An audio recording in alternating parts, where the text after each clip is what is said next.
For the third element on this, we're just going to add a little bit of smoke coming from it. Let's go ahead and go to our hierarchy and click on the Create, choose the new particle system again. And the particle name, let's go up to the top here. Our particle name, we'll just call this Smoke. Let's go ahead and position it 0, 0, 0. And then left click and drag the smoke into the fire.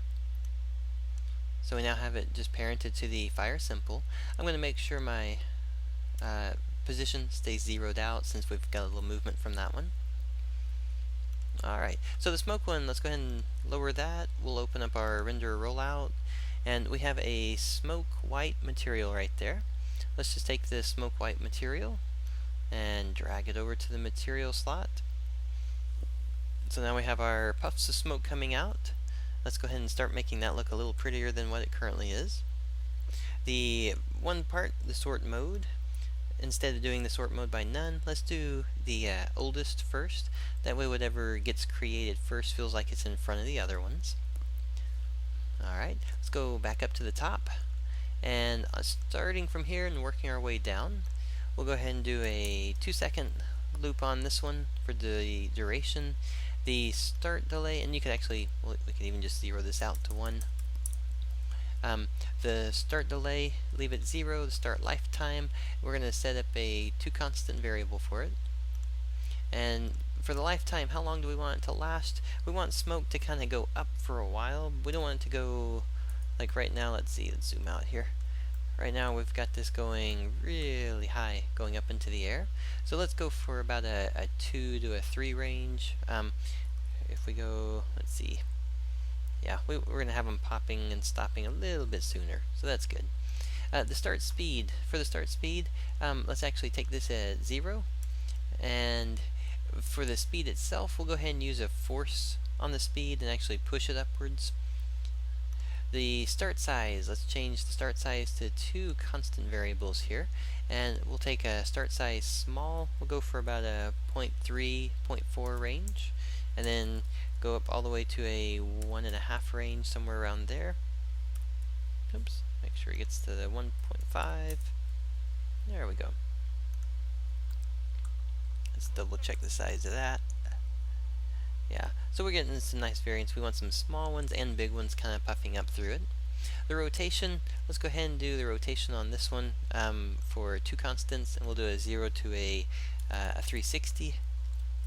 And we'll look at the 360. If it tumbles too much, then we could just take it back down to about a 180 or so on it.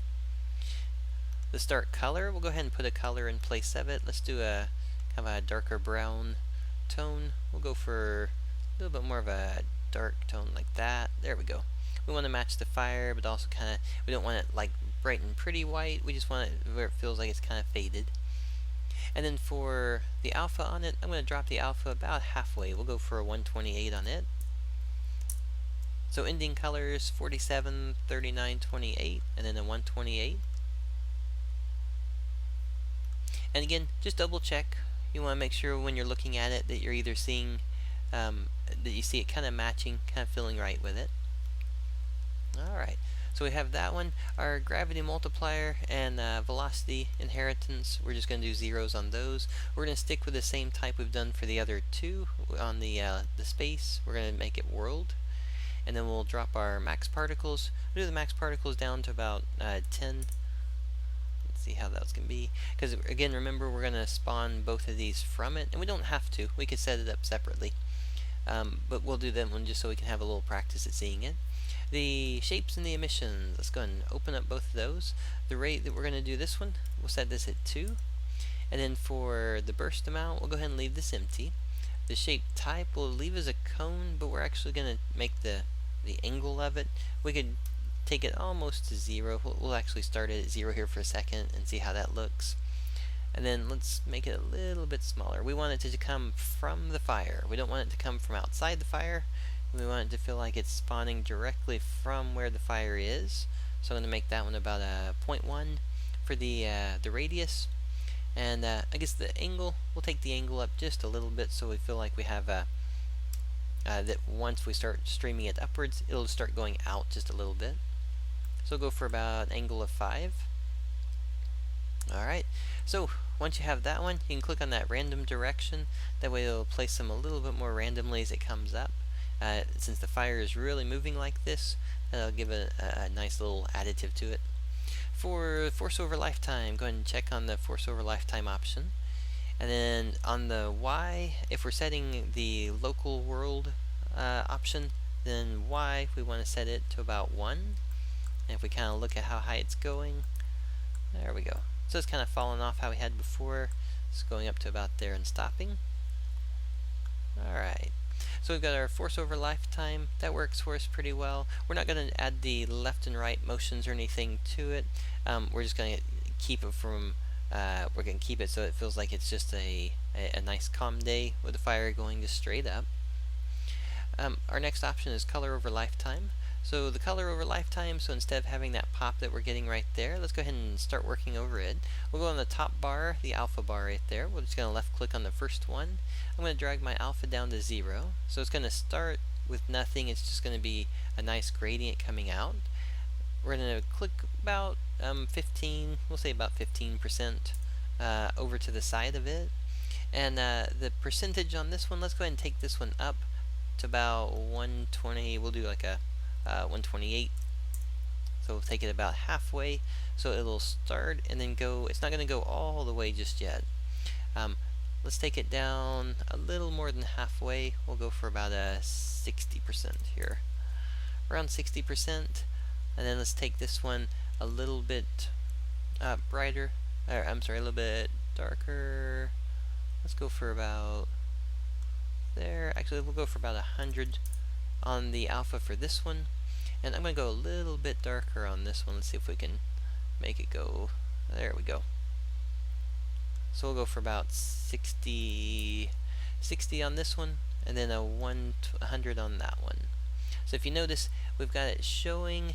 It shows just a little bit, but you don't want it coming. You don't want tons of smoke coming right from here. You want to see it as once it gets higher, it gets a little thicker. All right. And then the very end of it, we'll take the end and push it all the way back down to 0. So now you get this showing, and then it fades back out. Alright. We might even do, let's see if we do a 128, how that'll look. Ah, there we go. Okay. That'll actually work pretty good. Alright. So then the last part, let's make the smoke color over lifetime change a little bit more. So instead of being that same color, we're coming from the orange. So let's actually tint the cloud color with a little bit of orange. So we'll take, I'm actually going to use my eyedropper and just go down here and we'll see if we can grab a random range of a color right there. There we go. So we'll take the orange value and I'm going to make this a little bit darker. There we go. So we got that little bit of orange tint to it right here. And then let's go ahead and put a color in. We'll do another color, a little bit of a orangish yellow, maybe kind of go up towards the white range as well. So once it goes orange, then it gets kind of highlighted by the fire. There we go. So we kind of brighten it up just a little bit.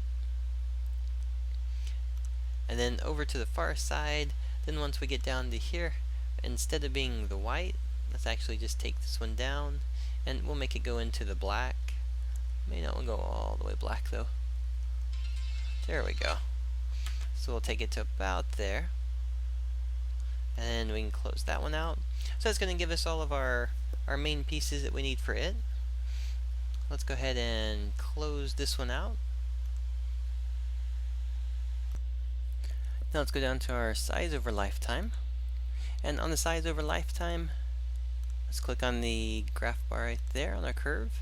And for the curve on this one, we just want to take this one, the size of it, basically, think of this one as going from a small, and then kind of billows out a little bit, and then it kind of evens off. So we'll take from this range, let's make this a little bit bigger here. Let's go for a 2 for our size. We'll take the starting point down to, let's see, looks like about go for about a 0.5, somewhere around there for your starting size. And then for the height of it, we'll go ahead and do this one up to the 2 area. Alright.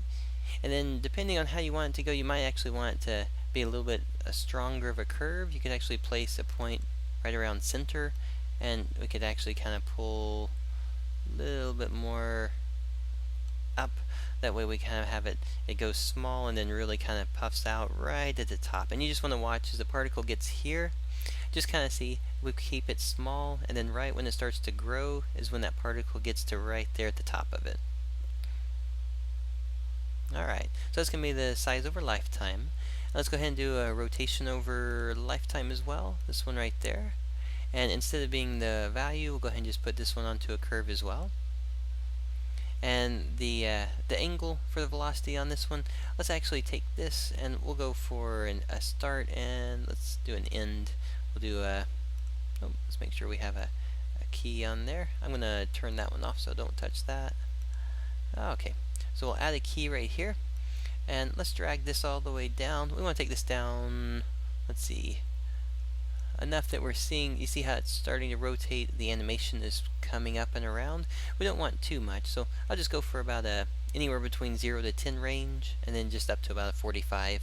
So we'll start with a little animation rotating over, and then once it gets higher, it stops rotating. It just kind of hangs, kind of how like the clouds hang up once they get higher up like that.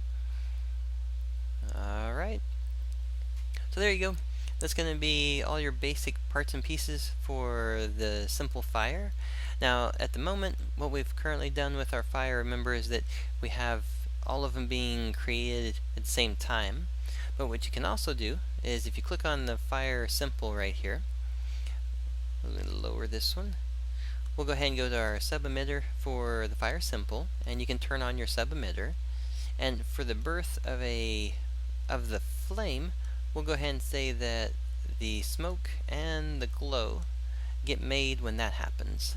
So now all of a sudden, every time you get a fire being created, you're actually birthing you're making the glow and the smoke happen. And remember, the glow is happening on a burst rate, 1/10 of a second in, it creates 1. And then the smoke is actually creating a rate of 2 with a limit on it of 10. Alright, so this is a very simple fire. This is basically, though, it kind of gives you the idea of how you could create a simple one and then go from there. The fire itself, just remember the fire animation clip. This is kind of key to making any fire actually look good. Usually it gets passed over. You think that you're going to try to create the flames themselves with the particles, but the best approach to making a good fire is actually animating a fire. Use programs like 3D Studio Max, use the fume, make it so that you actually have a really nice fire system, and then add to that so that it feels like it fits within the 3D game world.